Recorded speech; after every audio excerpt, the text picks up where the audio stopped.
বাঁকখালী নদী, যার তীর দখল করে নির্মাণ করা হয়েছে একের পর এক স্থাপনা। এসব অবৈধ স্থাপনা উচ্ছেদ করতে কার্যক্রম শুরু করেছে প্রশাসন।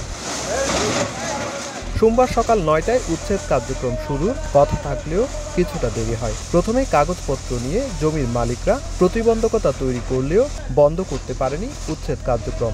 যৌথ বাহিনীর সহায়তায় বোলডোজার দিয়ে গুড়িয়ে দেওয়া হয় স্থাপনা। তবে স্থানীয়দের দাবি, হঠাৎ উচ্ছেদ কার্যক্রমে বিপাকে পড়েছেন তারা। কেউ শুনতে পারছি, কেউ শুনতে পারি নাই।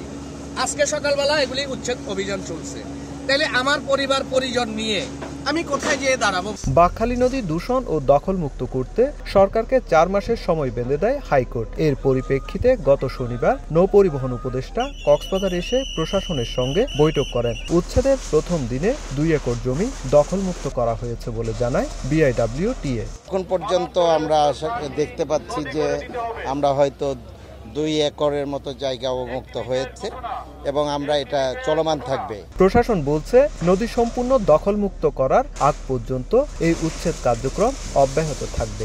আদালতের নির্দেশ অনুযায়ী সম্পূর্ণ অবৈধ স্থাপনা উচ্ছেদ হবে না, ততক্ষণ এই অভিযানটি আমরা পরিচালনা করা হবে। বিআইডব্লিউটিএ তথ্য মতে বাঁকখালী নদীর তীরে অবৈধ দখলদার রয়েছে ১৮৮ জনেরও বেশি। সুজাউদ্দিন রুবেল, সময় সংবাদ, কক্সবাজার।